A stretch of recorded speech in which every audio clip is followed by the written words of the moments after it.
समाजवादी पक्षासोबत युती आणि आता त्यांना सुद्धा 5 जागा खरं तर या ठिकाणी मिळाल्या आहेत। जर 35 आणि 5 आपण बघितलं तर 40 जागा आपल्याला मिळतात। मात्र आपल्याला सत्ता स्थापन करण्यासाठी सोबत काँग्रेस आणि शिंदे सेना सुद्धा मदत करणार असं कळतंय, त्यांचाही पाठिंबा आपल्याला मिळतोय। नहीं, आज हमारे पक्ष के जो निवड़ के आए हैं, जो नगर सेवक है इस्लाम पक्ष के 35 और समाजवादी पार्टी के 5 नगर सेवक चुनकर आए हैं। आज हमारी उनकी एकत्र बैठक है और बैठक में हम निर्णय लेंगे कि हमको 3 नगर सेवक की हमको आवश्यकता है। 43 नगर सेवक पर हमारा महापौर बनेगा, तो हम किसके साथ बात करना है आज हम उसका निर्णय लेने वाले हैं। अभी तक हमारी किससे चर्चा नहीं चल रही है। काही महत्त्वाचे मुद्दे आपण पाहतो या निवडणुकीमध्ये चर्चेत आले होते आसिफजी, आणि त्यामध्ये एक मुद्दा असा सुद्धा होता की बांगलादेशी मुस्लिम किंवा रोहिंग्या मुस्लिमांच्या वास्तव्याचा एक मुद्दा लावून धरला होता भाजपनं, आणि त्याला आता तुम्ही कसं उत्तर देणार आहे? कारण की तुम्हाला तिथे बहुमत मिळालंय आणि तुम्ही स्पष्टपणे ते सिद्ध करून दाखवलेलं आहे की तुमची ताकद मालेगावात काय।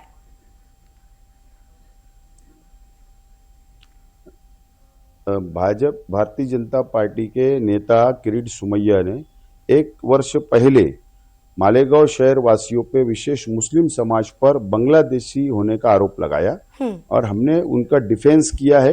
हमने उनसे कायदेशीर लड़ाई हमने लड़ी है।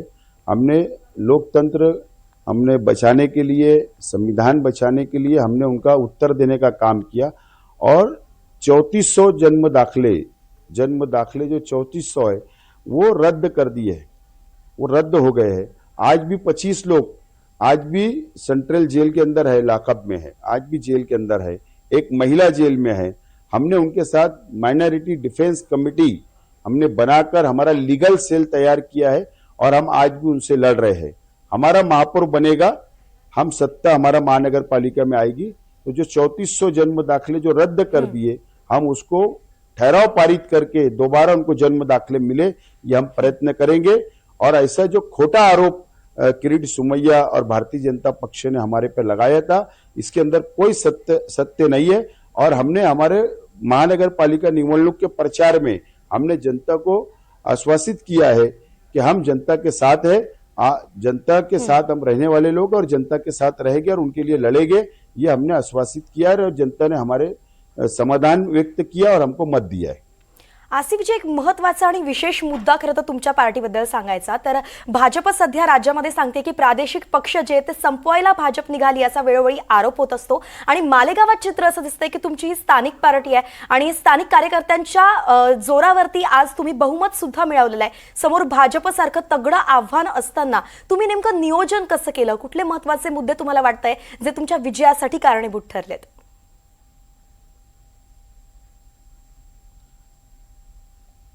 गौर गरीब जनता का हम विशेष रूप से काम करते हैं। गौर गरीब जनता के प्रश्न जो रहते हैं हम उसको छुड़ाने का प्रयत्न करते हैं, ये एक विशेष। नंबर 2, हमने जनता को बताया कि भारतीय जनता पार्टी मालेगांव शहर के विशेष माइनॉरिटी समाज को, अल्पसंख्यक समाज को ये टारगेट कर रही है। हमारे मालेगांव शहर को ये खत्म करना चाहते हैं, हमारे ऊपर खोटे आरोप लगाना चाहते हैं। एक विशेष समाज को ये टारगेट करने का काम भारतीय जनता पार्टी कर रही है। और अगर भारतीय जनता पार्टी से लड़ना है, अगर उनका महानगर पालिका हो या ग्राउंड लेवल पर अगर लड़ना है और ये शहर को बचाना है, अल्पसंख्यक समाज को बचाना है, तो हमने जनता को विश्वास दिलाया कि हम आपके साथ रहेंगे। नंबर 1। नंबर 2, हमारा जो प्रमुख मुद्दा था, जो केंद्र सरकार ने मुख्य निवडणूक आयोग के माध्यम से जो एसआईआर का सर्वे शुरू किया पूरे देश में, और 12 राज्यों में एसआईआर का सर्वे चल रहा है और महाराष्ट्र में एसआईआर का सर्वे होगा, तो अगर हमारे पर आरोप आता है कि हम बांग्लादेशी है, खोटे आरोप हमारे ऊपर आते हैं, तो एसआईआर के सर्वे में तो भारतीय जनता पार्टी मालेगांव को विशेष लक्ष्य करेगी, हमारे सर्वे के अंदर सर्वेक्षण में नाम उड़ा देगी, डिलीट कर देगी। हमने जनता को ये बताया कि ये भारतीय जनता पार्टी हमारे नाम डिलीट कर सकती है, इसके लिए आपका सर्वेक्षण अच्छा होना चाहिए, आपके जो कागज पत्र है वो क्लियर होना चाहिए। ये हमने जनता के मन के अंदर विश्वास बैठाया है और जनता को हमारे ऊपर विश्वास है।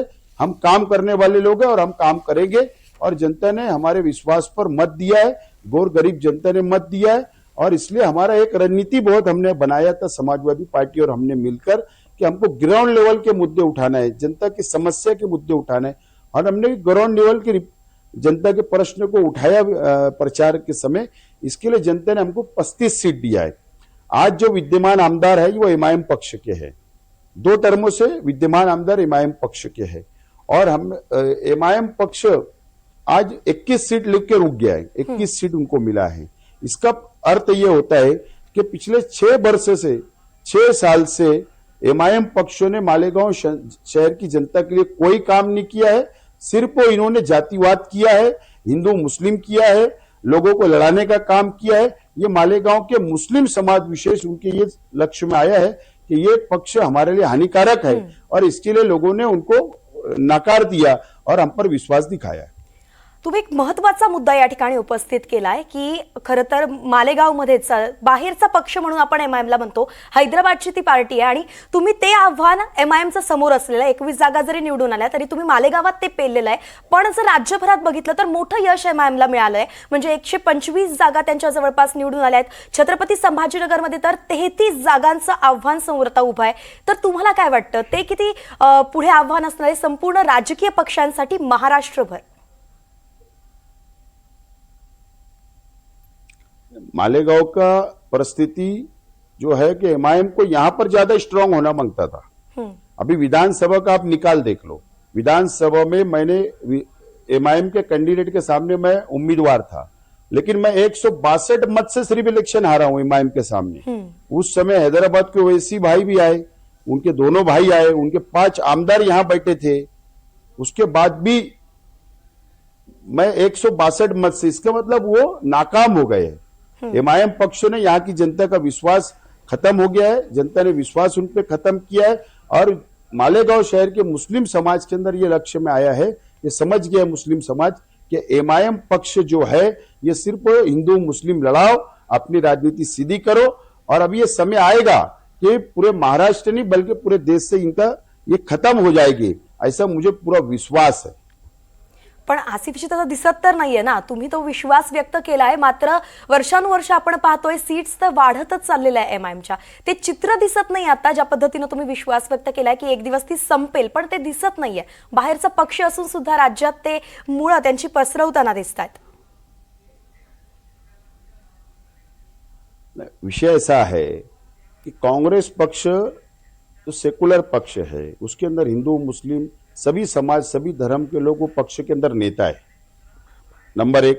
नंबर 2, राष्ट्रवादी कांग्रेस पक्ष के अंदर मुस्लिम समाज के नेता है, अलग समाजवादी पक्ष के अंदर अलग अलग नेता है।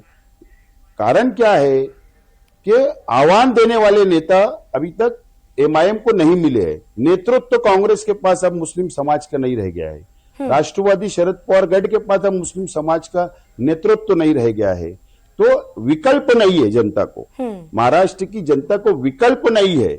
इस कारण से एमआईएम ये बढ़ रही है, लेकिन जहां पर विकल्प मिल जाएगा वहां पर एमआईएम खत्म हो जाएगी, ये विश्वास है मुझे। यहां पर विकल्प है, मैं एमआईएम के सामने मैं विकल्प हूं, इसके लिए जनता मेरे साथ है।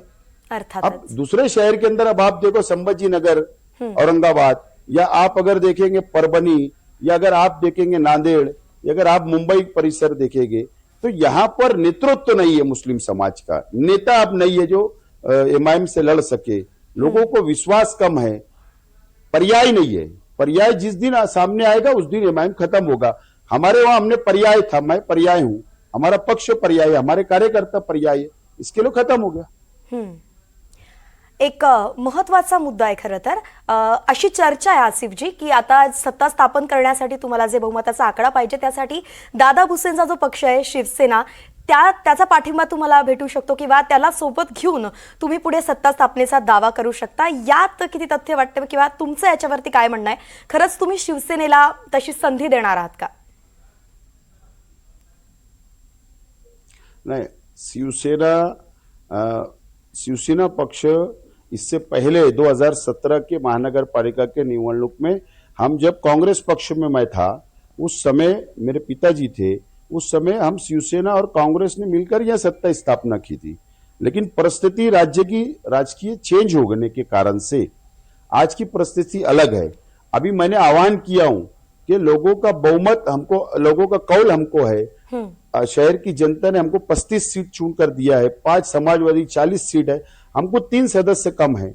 मैंने आह्वान किया हूं कि शहर के विकास के लिए अगर हमारा बिना शर्त हमको पाटिंबा सब दे दो, शहर का विकास हम करेगा, ऐसा हमने आह्वान किया है। लेकिन ठीक है, आह्वान के ऊपर कितना उनका रिप्लाई आता है, कितना उनका उत्तर आता है, इसका अभी तक उस पर डिपेंड नहीं रह सकते। इसीलिए आज हमने पक्ष की बैठक बुलाई है और उसमें हमको किसके साथ जाना है, हम उसके साथ जा सकते हैं। तर बिनशर्त पाठिंब्याचं आवाहन खरं तर तुम्ही सगळ्याच राजकीय पक्षांना करताय आणि तुम्ही जे म्हणालात आव्हान हा शब्द तुम्ही काढला, तर आव्हान खरं तर तुम्ही मोठं पेललंय, भाजपचं सुद्धा पेललंय आणि MIMचं सुद्धा पेललेलं आहे, जिथे की मुस्लिम वोट बँक खरं तर विभाजित होऊ शकत होती आणि तसं होतानाही काही पक्ष दिसलं। मात्र आता स्थानिक पक्ष तुमचा जो आहे इस्लाम पार्टी, त्याची पुढची दिशा कशी असणार आहे, त्याचा विस्तार तुम्ही कसा करणार आहात?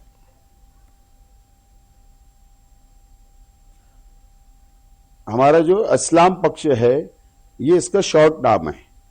हमारा पक्ष सेकुलर है, हमारी विचारधारा सेकुलर है, हमारे पक्ष की विचारधारा, हमारे कार्यकर्ताओं की विचारधारा सेकुलर है, सभी समाज शरीफ धर्म के लोग हैं। आपको मैं एक बात बताता हूं, जो 35 नगर सेवक हमारे निवड़ के आए हैं, उसमें हमारे 2 हिंदू भाई है और एक हमारा दलित भाई है। हमारे सिंबल पर आए हैं, हमारे चिन्ह पर आए हैं, हमारे एबी फार्म पर आए हैं।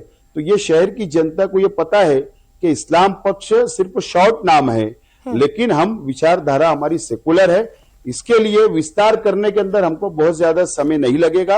अभी हमारा एक मालेगांव महानगर पालिका की हमने निवडणूक लड़ा है, विस्तार करने का विचार है। अभी जिला परिषद के निवडणूक हो गए, जो जिला परिषद के गट हो गए, जहां पर हमारे समाज का सभी धर्म, सभी समाज का वोट होगा, वहां पर जाके हम लड़ेंगे। विस्तार करने की तो हमारी मानसिकता है।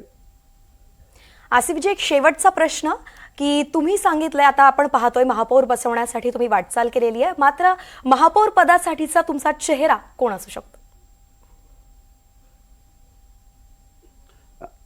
विषय ऐसा है कि महाराष्ट्र राज्य सरकार ने अभी तक आरक्षण नहीं छोड़ा है कि महिला महापौर होगा या पुरुष होगा। ये अभी तक निश्चित नहीं हुआ है।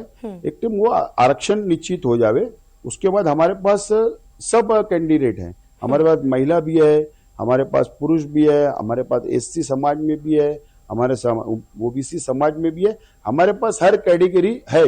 बस सिर्फ आरक्षण का हम इंतजार करें, उसके बाद महापौर का चेहरा हम देंगे। तर धन्यवाद आसिफजी, तुम्ही NDTV मराठी सोबत अगदी सविस्तर बातचीत केली आणि तुमचा हमने जो महापौर की निवडणूक महानगर पालिका की जो हमने निवडणूक लड़ी है, उसमें हमने कोई फेस सामने नहीं रखा है। अच्छा। महापौर का चेहरा कैंडिडेट डिक्लेयर करके इलेक्शन नहीं लड़ा, उसके बाद जनता ने हम पर विश्वास किया, तो हमारे लिए कोई समस्या नहीं है, हम किसी को भी महापौर कर सकते हैं। अर्थातच तुमच्यावर जनतेनं जो विश्वास दाखवलाय तो आकड्यांमधून दिसून येतोय। धन्यवाद आसिफजी, तुम्ही NDTV मराठी सोबत सविस्तर सगळी बातचीत केली आणि नेमकं तुमची वाटचाल कशी असणार हे सांगितलंय। तुम्हाला पुढच्या वाटचालीसाठी शुभेच्छा।